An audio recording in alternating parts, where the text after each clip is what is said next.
merci à toutes et à tous d'être venus. Je vais me présenter rapidement. Donc, je suis Léo Bariol et je suis en charge des partenariats sur tous les sujets liés à la finance carbone chez EcoAct. Donc, pour présenter EcoAct en quelques mots, on a un cabinet de conseil spécialisé sur le climat et les enjeux liés à la nature. Donc, nous avons plusieurs casquettes à ce titre. L'une d'entre elles, et la première, c'est qu'on accompagne principalement des entreprises, mais aussi des acteurs publics, dans toute la prise en compte des enjeux liés au climat, à la nature et à la biodiversité au sein de leurs actions. Donc, ça va, par exemple, de la mesure et les empreintes carbone et de biodiversité, jusqu'à la mise en place et l'accompagnement autour d'activités de décarbonation et de transformation de leur modèle d'affaires pour aller vers des modèles d'affaires plus durables. Et en parallèle de ces expertises d'accompagnement, on est aussi spécialisé sur tous les sujets liés à la contribution carbone. Donc à ce titre, EcoAct soutient, finance et développe des projets de contribution carbone en France, mais aussi à l'international, et des projets qui sont principalement de deux titres. Le premier, de restauration d'écosystèmes, type reforestation ou restauration de mangroves ou d'écosystèmes liés au carbone bleu, mais aussi des projets plus axés sur les communautés, donc par exemple des projets de foyers de cuisson améliorés. Donc, dans cet atelier, on va traiter de la contribution carbone. Juste en quelques mots, avant d'introduire mes copanélistes, la contribution carbone, donc ça consiste pour une entreprise à financer des projets certifiés qui sont vertueux pour le climat et qui permettent soit de réduire, soit de séquestrer du CO2 à l'extérieur de leur chaîne de valeur. Donc pour discuter de ce sujet, j'ai le plaisir d'avoir Cécile de Coincy, qui est en charge directrice des solutions fondées sur la forêt au sein de la Société forestière de la Caisse des dépôts et des consignations, donc une société forestière qui gère plus de 300 000 hectares de forêt française. J'ai également le plaisir d'avoir avec moi Quentin Vivant, qui est responsable des programmes Planet Care et des programmes d'adaptation au sein de Sanofi.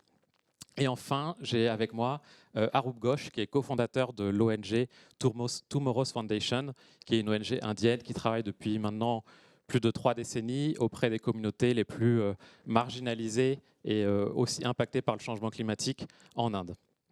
Et juste pour préciser que Arup comprend bien le français, mais il répondra en anglais à nos questions. Donc merci à tous pour votre compréhension. Donc pour commencer le premier tour de table, peut-être commencer par la vision de l'entreprise. Et donc Quentin, est-ce que tu peux nous en dire plus sur la stratégie climat générale de Sanofi et peut-être comment la contribution carbone s'articule avec celle-ci ? Avec plaisir et merci pour l'invitation et bonjour à toutes et à tous. Ravi de participer à cette table ronde. Alors Sanofi, je ne vais rien vous apprendre en vous disant que c'est un acteur international de la santé. On est présent dans 70 pays et c'est une entreprise qui est spécialisée dans l'immunologie, dans le diabète, dans la prévention avec notamment des vaccins. Et en fait, le fait d'être un acteur de la santé nous a fait réaliser assez tôt qu'il y avait un lien très étroit entre la santé de la planète et la santé des hommes et des femmes qui peuplent cette planète. Et ce raisonnement-là, il est un peu au cœur de notre stratégie environnementale. On l'appelle Planet Care. Chez nous, c'est vraiment... Il y a 2 grands axes. Le premier axe, c'est de réduire l'impact de nos activités, de nos produits sur l'ensemble du cycle de vie, mais aussi d'adapter l'entreprise à des données qui changent, à des changements environnementaux qui vont aussi impacter nos activités. Et dans ce cadre-là, on a pris l'engagement, il y a quelques années, d'atteindre un objectif de 0 émission nette d'ici 2045. Et on y travaille de 2 manières, et c'est notamment la raison pour laquelle on en parle aujourd'hui. On a la priorité qui est de réduire nos émissions de CO2. On a des targets, des cibles intermédiaires sur 2030 de réduction de moins 55% de nos émissions Scope 1-2, de moins 30% de notre Scope 3. Et le résiduel, on a pris la décision et l'engagement de contribuer à trouver des solutions, à trouver des projets pour chercher à éviter ailleurs, d'autres manières, à séquestrer ailleurs une quantité équivalente de CO2 à ce que l'on va continuer d'émettre jusqu'à être en définitive net zéro en 2045. Au tout début, on est honnêtement parti de zéro. on n'avait pas d'experts dans la maison de contribution carbone, donc on a travaillé, c'était un peu sur la base du volontariat et de l'intérêt pour ces sujets, donc on s'est réunis, on a réfléchi, on a rencontré des gens, dont EcoAct, on s'est inspiré de ce que certains commençaient à faire dans d'autres industries, on s'est forgé une religion à la matière et on a pris la décision d'éviter tout ce qui était trading, achat de crédit carbone sur le marché. On s'est dit non, on a envie de chercher à avoir de l'impact aussi via ces projets, au-delà de purement compenser les émissions, qui est devenu d'ailleurs un gros mot aujourd'hui, et de développer à 100% des projets avec des partenaires. Donc sur les 3 dernières années, on a commencé à exécuter la stratégie qu'on s'est fixée. On a commencé à investir 60 millions d'euros, ce qui n'est pas rien, dans le développement de 4 projets à ce stade, et il y en aura d'autres qui arriveront. 2 projets qui sont liés en Inde, qui sont des projets de restauration de mangroves dans le delta du Bengale, qui est le plus grand écosystème de mangroves au monde. On a un projet en Afrique, au Kenya, le projet Ziva, qui est basé sur la distribution de foyers de cuisson à faible émission au sein de plus de 18 000 familles dans cette région, dans une région au sud du Kenya.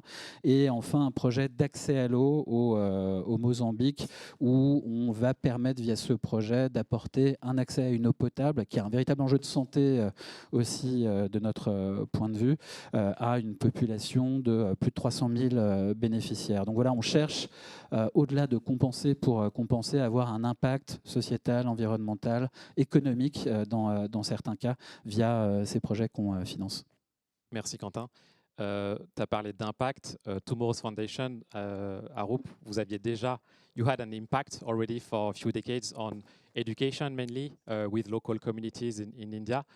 But how did you end up being involved in carbon finance? Because indeed you are co-developing a project with EcoAct, a reforestation project. So maybe you could tell us a bit more like how you ended up by working with us, with EcoAct, but also switching from an NGO working on education to more like nature-based solutions and carbon finance. Thanks. Hey, good afternoon, everyone. And thank you for giving the opportunity. I'm a very new kid in this climate, so absolutely, it's a new journey. I mean, Tomorrow's Foundation has been an NGO for the last 3 decades, working very closely in educations, in skills and livelihood projects precisely across different parts of India, and the whole thing started, Kanta, during the COVID days. We were given an opportunity by the government, since we knew the communities, to do a big public distributions, because in some areas there was nothing during this COVID days. We started doing the distributions, and we started doing the distributions in the northern part of Bengal, not very far from your or project area, Kanta, and where there was a lot of tea industries were there. That was the first project where we got in touch with the communities during the COVID days. Post the COVID days, the government again came back to us and said, okay, fine, guys, how you could help us in doing some food security program. So we started a Nutri-Garden project and really looking at all the landscapes and, doing food security for them. And that led us to figure out that there was a huge patches of land and lying in that areas. And the local people have no idea, because it has been washed due to the floods. 15, 20 years, they have no agriculture, nothing. Is a huge patch of land. And they came back to us and said, can you find us solutions? We had no solutions, honestly. We had no idea what to do. And very interesting, guys, I met a friend of mine, Toma. With him, actually, we came in 2022 in the ProDurable. You said you should come in to me. He's one of my son's, father. He's in this sector. And I said, okay, fine, let's go. And I actually met the EcoAct guys. And they said, yes, I think we are interested. Let's talk about it as of right now. So they quickly, came to the ground, and we jointly figured out that we could develop a particular project which not only, restoring the climate, but how to really develop real livelihoods on the ground. That was the very beginning, and that led us to register our first project, which is restoring the 2,000 hectares of land in the north of Bengal. If you ever been to India, it's just at the foothills of the Himalayas. Just one thing I forgot to tell you, that the communities are a lot coming from the tea industry. And the tea industry has been doing a very bad since few years. So a lot of people were looking for new livelihoods. So that's also one opportunity we wanted to, capture. So all this leads us to a project which is called Asha. Asha in India, it's called New Hope. So yeah, thank you EcoAct for giving us the opportunity. Thank you. You're welcome, Arup. It's a pleasure. Et surtout, ça fait plaisir aussi de voir qu'à ProDurable, ce n'est pas seulement des ateliers qui ne communiquent pas entre eux, mais aussi ça crée vraiment des opportunités de collaboration en faveur de l'impact pour le climat. On a parlé, du coup, on a vu quelques photos aussi de projets en Inde, au Kenya.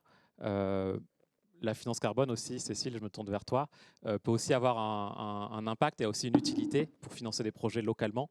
Donc peut-être que tu peux nous en dire plus sur, notamment sur le label bas carbone et les projets que vous développez au sein de la société forestière. Avec plaisir, oui. En effet, depuis 5 ans à peu près, la France s'est dotée d'un dispositif qui s'appelle le label bas carbone, qui vise vraiment à créer ce marché de carbone volontaire. Enfin, l'idée, c'est vraiment d'avoir du levier privé qui va venir soutenir des projets de restauration de puits, ou de développement de puits de carbone, parce que les pays développés ont bien compris aussi que dans l'équation de neutralité carbone, il y avait effectivement d'un côté les réductions et l'évitement, mais aussi de l'autre la conservation ou l'amélioration des puits. Et ça n'allait pas se faire tout seul. Donc effectivement, la finance carbone vise à vraiment faire en sorte de soigner les puits en France. Donc le label bas carbone, il a commencé par des méthodologies. C'est un cadre assez léger, c'est assez facile à comprendre. Et puis après, il y a des méthodologies sur chaque secteur, typologie de projet. Ça a commencé par des projets forestiers, donc du premier boisement ou de la reconstitution de forêts dégradées.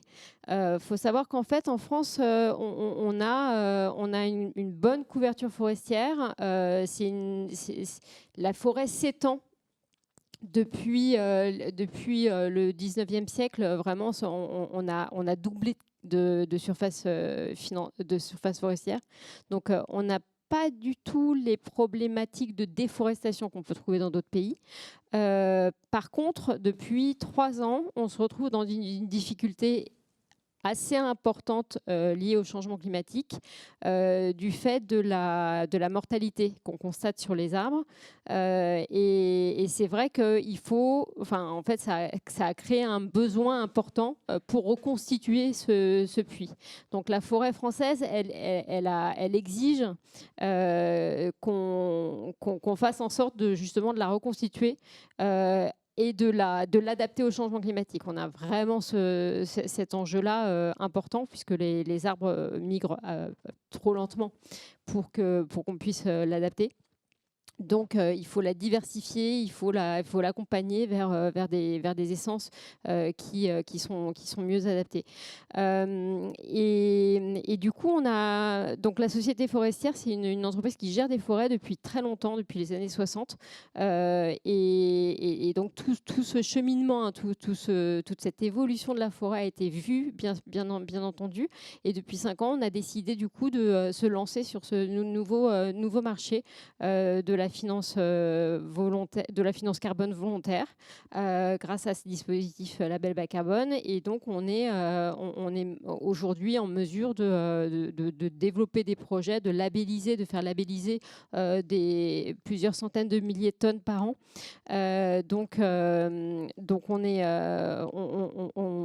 va aller chercher des financeurs qui s'intéressent au boisement vraiment sur place, localement. Ça a beaucoup d'intérêt pour un financeur parce que vraiment, vous allez pouvoir aller voir votre forêt, vous avez un lien vraiment très fort par rapport au territoire sur lequel vous investissez, et c'est ça qu'on veut montrer en fait à travers le label bas carbone, parce que les projets sont tout petits par rapport à de la finance internationale, et puis on est une forêt tempérée, donc ça pousse beaucoup moins vite que sous les tropiques, mais néanmoins on a vraiment une plus-value à vivre sur le territoire, proche de cette forêt, et c'est pour ça aussi qu'on a développé d'autres méthodologies pour vraiment avoir cette histoire de contribution au projet, et s'identifier vraiment, faire identifier les clients, les employés, etc. Donc on raconte une histoire, enfin les financeurs racontent vraiment une histoire intéressante. Oui, c'est vrai, c'est la contribution carbone, mais derrière, il n'y a pas que du carbone. C'est ce que tu disais aussi, il y a des notions d'adaptation, il y a des notions d'impact aussi positif sur les communautés, et donc plusieurs co-bénéfices. Et du coup, peut-être une question pour toi, Quentin, en tant que financeur, ça a été abordé rapidement par Cécile, mais comment se fait le choix d'investir dans tel ou tel projet? Quelle stratégie derrière? Peut-être quels sont, en plus du carbone, encore une fois, les impacts qui sont recherchés par ces investissements? Alors, nous, on s'intéresse aux projets qui peuvent exister en Europe ou en France, et on sera peut-être un jour amené à collaborer ensemble. Mais c'est vrai que Sanofi, par rapport à ce que je pouvais vous dire tout à l'heure, nous, on va chercher des projets qui sont à l'intersection entre la santé et l'environnement. Et on cherche, et c'est un peu la philosophie qu'on a derrière ces projets, parce qu'on parle de sommes importante, on parle de projets d'envergure importante, et il ne s'agit pas seulement de contribuer à éviter ou à séquestrer du carbone, mais avec ces sommes-là, on a envie aussi de pouvoir générer des impacts positifs, ce qu'on appelle des co-bénéfices, via nos projets. Et en fait, là, ce qu'on cherche à faire, c'est contribuer à aider des populations qui sont vulnérables au changement climatique. On le fait dans notre cœur de métier, dans la santé. On a des programmes d'accès aux médicaments à destination de ces populations via différentes manières. Via une fondation, on a créé une entité qui s'appelle la Global Health Unit, qui est une non-for-profit organization au sein même de Sanofi, qui trouve des solutions pour donner accès à des médicaments essentiels pour ces populations. Et via les projets de contribution carbone, on cherche aussi à trouver des co-bénéfices intéressants pour ces populations. Et c'est le premier critère. Donc on va chercher à voir de quelle manière on peut restaurer leurs écosystèmes, de quelle manière on peut améliorer leurs moyens de subsistance, de quelle manière on peut créer des micro-économies ou des micro-business locaux, de quelle manière on peut contribuer à développer en parallèle de ces programmes un meilleur accès à l'eau, de quelle manière on peut contribuer à éduquer à des pratiques plus durables dans les pays dans lesquels on opère via ces projets avec nos partenaires comme EcoAct. Donc c'est vraiment un peu la clé pour nous de notre action. Et derrière, en parlant de sélection de projets, les sujets sont trop importants pour qu'on le prenne à la légère. Donc on essaye finalement d'investir dans des projets avec le même sérieux qu'on investirait dans des projets de business, et c'est d'ailleurs un peu ce qu'on nous demande. Et donc on est assez méticuleux dans la façon dont on va les sélectionner, dans leur identification, dans les processus de due diligence qu'on met en place, soit via nos ressources internes, soit via nos partenaires, derrière les cahiers des charges de vérification, certification, dans les audits qu'on met en place derrière. Et c'est pour cette raison, et je m'arrêterai là, qu'on investit dans des projets où on va chercher l'exclusivité. En fait, on veut vraiment un bon contrôle de nos projets pour s'assurer que l'argent qui est investi porte ses fruits et atteigne les objectifs qu'on se fixe sur ces différents projets. Très intéressant. Du coup, je retiens vraiment le travail et les impacts avec les communautés. Et du coup, je me tourne vers toi, Arup.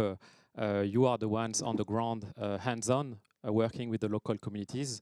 And we know it's always challenging having all the stakeholders locally on board with the project. So basically, what's your approach towards that? How do you make sure the project answers to all the needs of the communities, and how do you make sure they are also fully engaged and incentivized in making the project successful on the ground? I think on the working for the last 3 decades as understood a bit of community because it takes time. These projects need a lot of trust. I think that's the first is anything to develop trust. I think we did a lot of conversations with the communities, first of all, and trying to understand what is actually their need as of right now. After the COVID, working 2.5, 3 years before the project commences, really helped us because they started trusting us. That was the first point. And they said, okay, fine. Most of the people, the local communities are involved with the tea industry, like tea pluckers in various things. And they were losing their job because the industry is not doing well, the plantation is not doing well. They said, look, we have this huge plot of land. We don't know what to do with this plot of land. We're looking for alternate source of employment. These were the two main criteria when that was a need of the communities. With the Eco Act, we sat down and we said what we can do precisely. The first is definitely planting trees and restoring the land. And while we were choosing the plants, we very carefully choose those mixed species and plants which were also meant for the communities, like the fruit trees, some of the other commercial trees, where by third or the fourth year they can start reaping the benefits and can start getting the whole thing. From the very beginning of the project, we have just finished 260 hectares of land just this September. We are starting an intercropping with crops with like dal, which is lentils, with like ginger and turmeric. So these are the two things which they can immediately get. The third thing comes a livelihood and employment. So, and a lot of women, they're probably the most difficult populations that, they don't have any opportunities. You can see on this land, most of our people, all of our managers are also women. I was speaking to Cami, in India, even most of the CEOs are becoming women today. So I'm very proud this is becoming a women powerful country, hopefully. So there's a lot of women coming. We have created around 45,000 man days of work, Kanta, till now, and mostly women workers in restoration of the land, in the plantation, in doing the fencing, XYZ. So they could see there is an immediate job which can be created. And lastly, that's a very difficult thing, is that especially for the young adolescents. Their parents are mostly the tea industries. They have no idea what to do, and they have no. And there was a lot of people, young adolescents. They had no opportunities, but were getting trafficked post-COVID. I mean, a lot of women, a lot of even young boys were also getting trafficked from the areas. So we said, what we can really do. The parents came back to us, what we can do. So we developed a program, again with the Eco Act. I remember we had a long conversation with Stefan and with Margarita on that. And we developed a program which you can see on the left, this one. This is a program which is for the adolescents. Firstly, making the parents and the adolescents understand what is the harmful effect when the kids go out of the communities and get trafficked. What is the ill effects of the trafficking? The second thing is, what is the solution after that? So we started building up again our Nutri-Garden project, Kanta, what we have done before, or with the families, so that again food security we can come back. And the third, out of this first pilot of 90 kids, we are hoping at least 20 to 30 kids we can really develop as climate warriors or climate field workers in the whole thing. So that's the way, that's the very beginning of our project, but that's the way, Kanta, we are trying to address the issue one by one. But I really want everybody to come and visit our project one day.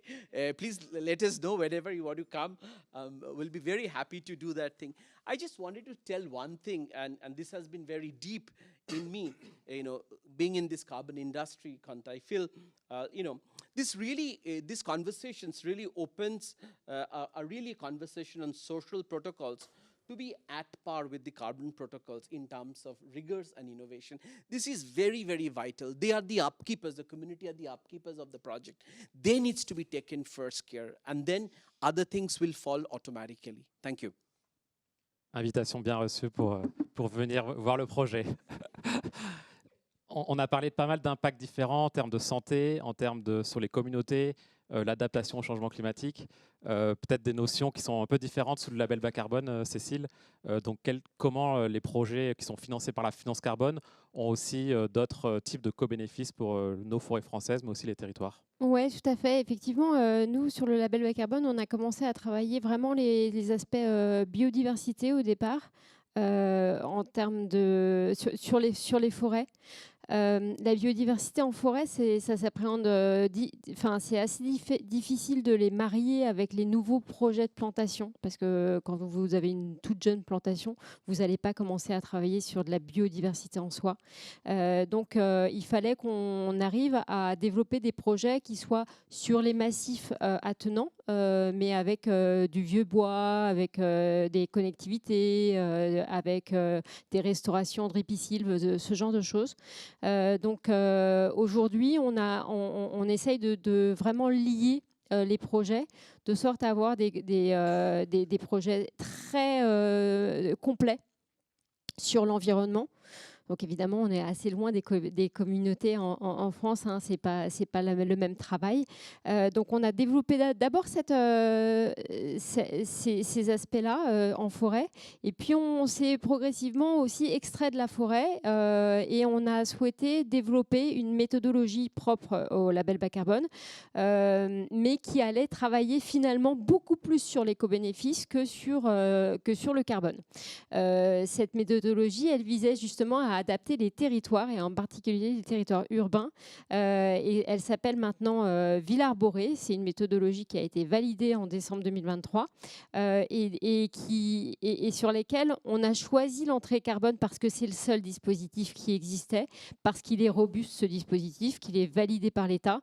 Mais on a vraiment créé un système de valorisation, de quantification d'abord, et de valorisation des co-bénéfices de la végétalisation en milieu urbain. Donc ça se présente un petit peu comme ça. Vous avez une illustration ici d'un projet, le tout premier projet labellisé à Laval, et pour lequel vous voyez qu'en fait on a vraiment une araignée avec effectivement des tonnes de carbone quelque part, mais c'est pas tellement ça qui va nous intéresser. Ça va être vraiment l'effet rafraîchissement urbain d'abord. L'effet gestion de l'eau, parce que finalement, lorsque vous désimperméabilisez les centres-villes, vous avez vraiment une meilleure perméabilité évidemment du sol, et ça va réduire les risques de submerse du réseau, par exemple. Vous avez effectivement de toute façon des effets en biodiversité. Vraiment, je suis convaincue que la reconquête de la biodiversité en milieu urbain passe par ces corridors et écologiques, et bien constitués. En fait, la conception des projets est vraiment très très importante, et leur entretien aussi. Et enfin, on a regardé évidemment tout ce qui était qualité de vie et santé, donc à travers d'abord choisir des essences avec moins d'allergènes possibles, donc en termes de santé pure. Il y a des essences qui permettent aussi de capter des particules fines et des oxydes d'azote, et donc on a regardé ça aussi. Et puis aussi le fait simplement d'avoir un accès aux espaces verts à proximité. Ça pouvait être comptabilisé aussi dans le bien-être.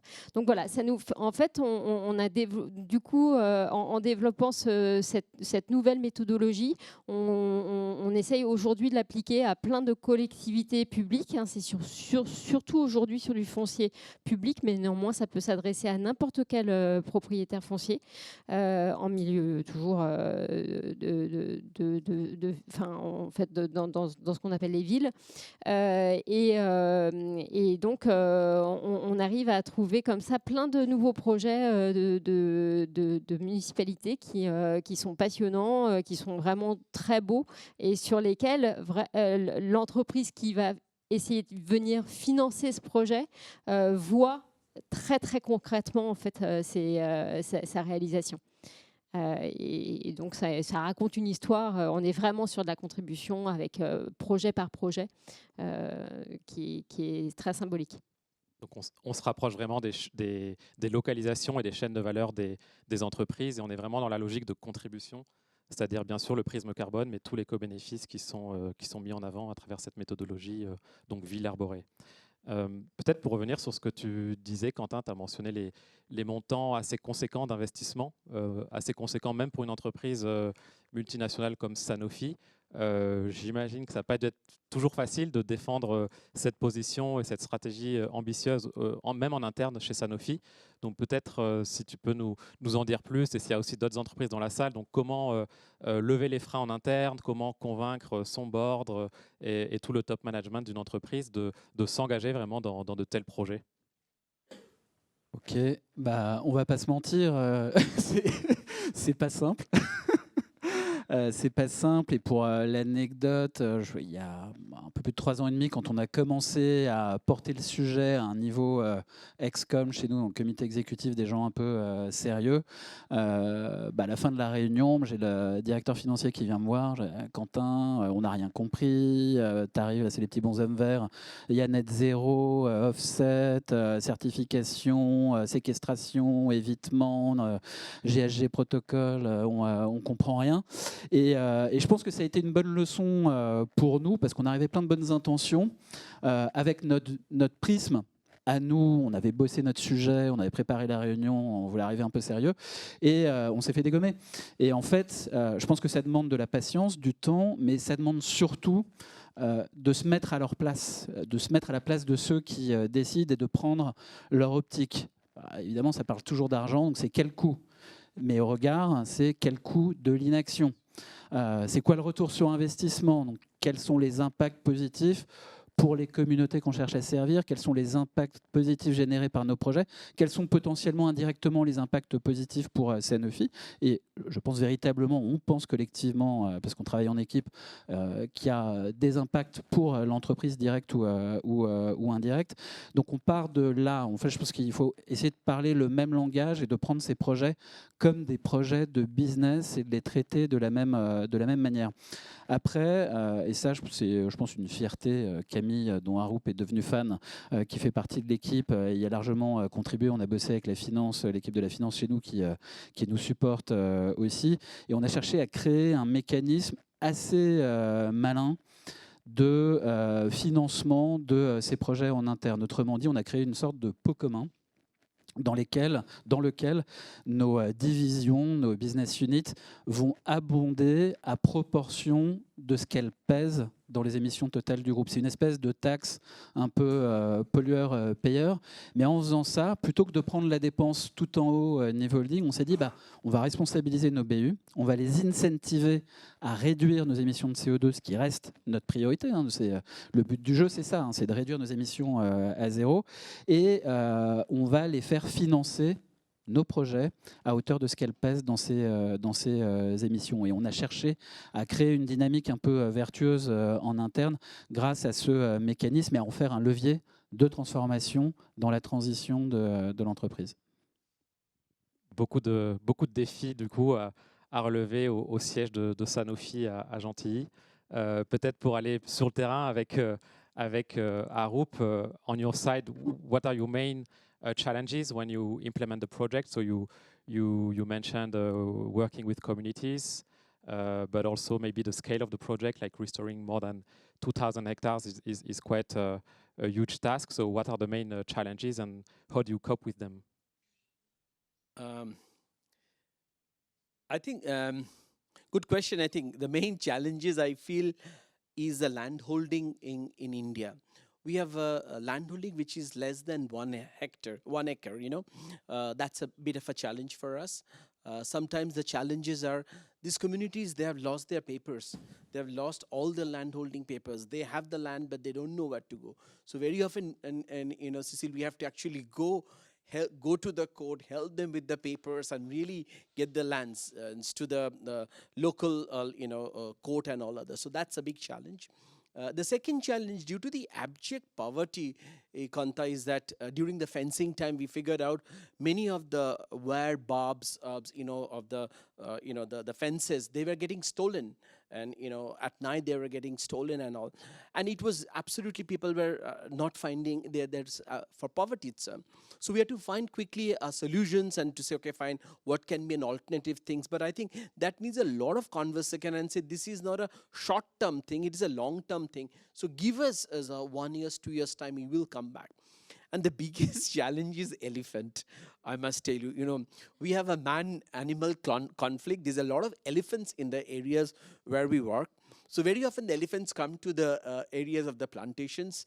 And so that's why we have started doing beekeeping since a month and a half back to really, at least to let the elephant go away, and also, taking help of some plants where the elephants does not come as a fodder.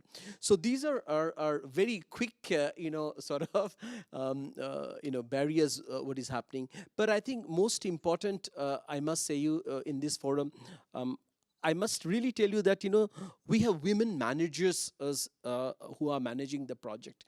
And I must tell you, I think I could see this hall, a lot of women are there. They are really like climate warriors, and they do these conversations. I think a lot of day-to-day challenges comes, Kanta, but I think these conversations and this, not influencing, but to really, make them convinced that is a long-term project, a project for 20 years, and just not for a project for 6 months, like a typical NGO project for a 1 or 2 years project. No, it's a long-term project. So that's, I must say, a great, and thanks to this women power, again, I'm telling you. Je retiens le Climate Warrior. C'est inspirant.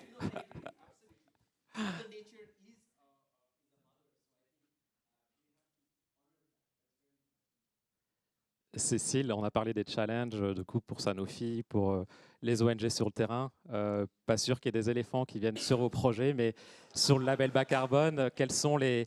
On a des gros problèmes avec les cerfs, hein, ceci dit. Cerfs, voilà. La biodiversité, c'est parfois et un défi, un co-bénéfice, mais aussi parfois un défi. C'est important de le souligner, mais sinon plus généralement... Dans sur la label biodiversité, il y a effectivement un défi qu'il va falloir qu'on relève assez rapidement. C'est une mesure qui ne soit pas trop coûteuse de l'état de fonctionnement d'un milieu. Parce que toutes les réglementations qui arrivent nous enjoignent de restaurer les milieux. Leur fonctionnement, en fait, les solutions fondées sur la nature visent vraiment à ça. Ça vise à faire en sorte que le milieu ait un fonctionnement correct et puisse nous aider justement à nous adapter. Et la mesure de l'état de fonctionnement d'un milieu, elle n'est pas simple et elle coûte trop cher aujourd'hui. Et donc en fait, ça va être un gros challenge, ça c'est sûr. En termes de label bas carbone, il y en a de toute façon plein des challenges. Hein. C'est marrant parce que vous parliez de la propriété. En France, en fait, le plus gros challenge, c'est effectivement les toutes petites surfaces de forêt qui appartiennent à des millions de gens et sur lesquelles on ne peut rien faire parce que s'ils désintéressent complètement, évidemment, quand on a 1 hectare, on n'arrive pas à le gérer correctement. Donc il y a plein de challenges comme ça, hein, évidemment, qui sont difficilement surmontables. Mais en termes de labellisation, oui, on arrive toujours finalement à ne jamais travailler sur des tout petits projets parce que c'est trop compliqué, c'est trop coûteux, etc. Il y a plein de problèmes bureaucratiques et administratifs, évidemment. Le coût de l'instruction est important. Et puis, il y a des méthodes qui ne fonctionnent pas du tout. Et c'est dommage parce qu'il y a vraiment beaucoup de leviers à pousser. Et elles ne fonctionnent pas pour différentes raisons, mais il va falloir les faire évoluer rapidement, en fait, ces méthodes. Et voilà, j'aimerais plus de souplesse, effectivement, dans ces modèles-là pour qu'on gagne de l'efficacité. C'est noté, s'il y a des décideurs publics dans la salle, le message est passé. Je crois qu'il nous reste quelques minutes, si jamais il y a des questions de la salle. Il nous reste 5-10 minutes, donc on pourrait prendre une salve de 3-4 questions, si jamais il y a des doutes à lever ou des questions. Je vous en prie. Approchez-vous, il y a des micros, sinon dans les allées.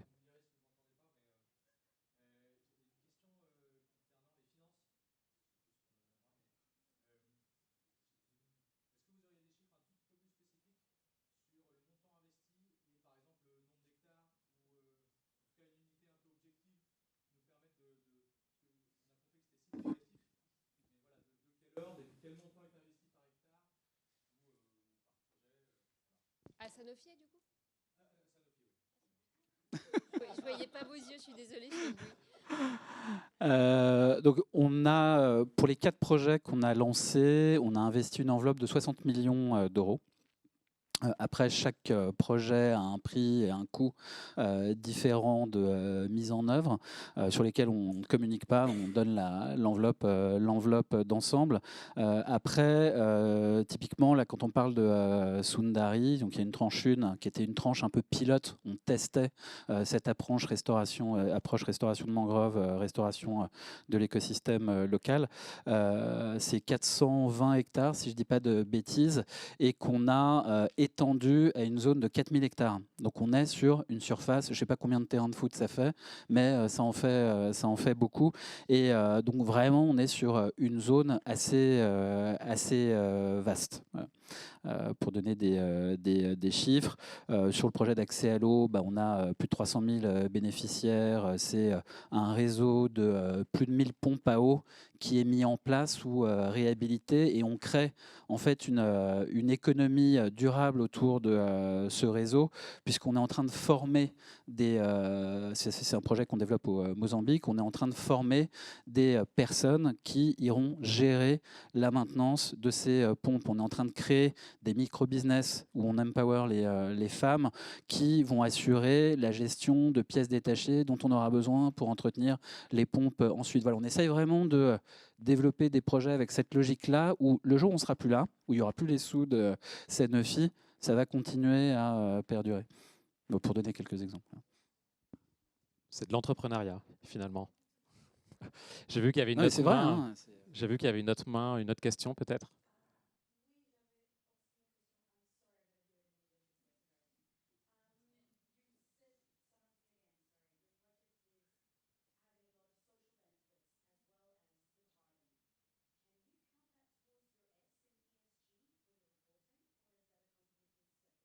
Not yet. Not yet. Actually, today, to be honest, there is a lag between the time you launch the project and the time it starts to deliver carbon credits or to deliver co-benefits. So we're in the period, as we started 3 years ago, we are exactly in the middle, on the middle of the road, trying to make sure that basically we implement the projects the best way we can.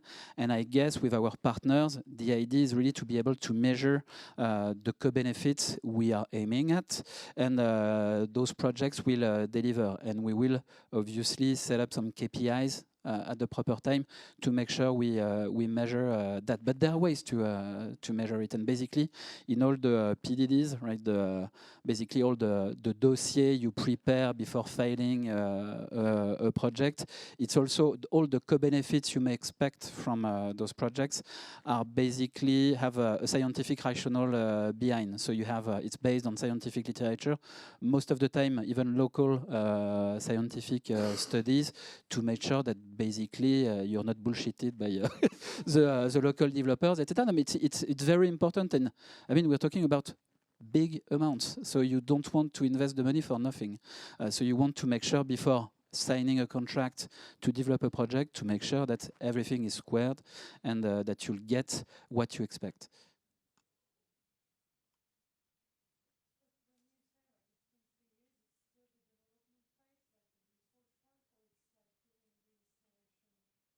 We are already in the installation phase, yeah, for most of the projects.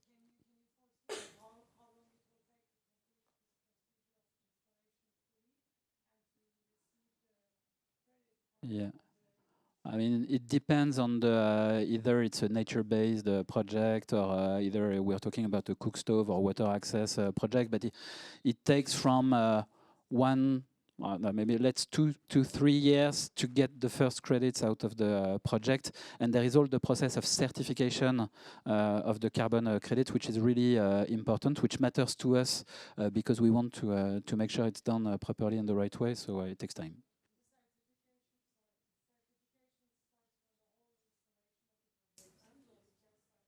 Yeah, no, it starts when the project starts to deliver. But let's not forget that we're talking about a vast period of time. You know, we're talking about 10 to 15 to 20 years, and even companies. I mean, we are not used to that. At the beginning, when we started to work on this with Camille and our friend Jose, he's not there, but we think about it. When we start to talk with our internal legal, internal finance team, procurement team, okay, 15, 20 years, no way. I mean, it's impossible to commit for such a long time. So we had to make at the very beginning some exception to the usual internal processes. Peut-être une dernière question si on a une. Sinon, je pense qu'on va arriver au terme de cet atelier.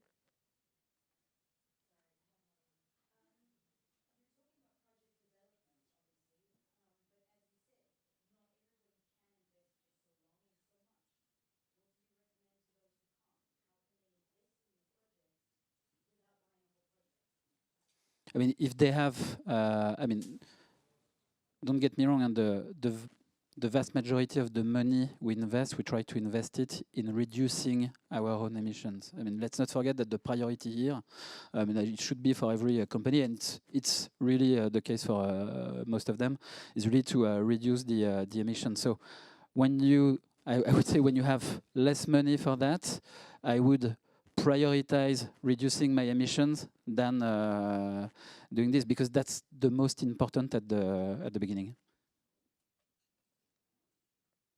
And you can invest in the LBC project. As Cécile mentioned, no, but it's true, it's also a matter of scale. Usually we don't do one for one. We don't do offset. That's not the case in France. So when you engage in a label by carbon project, then you want to sell something else. You want to invest on something else. So yeah, the project itself should be enough.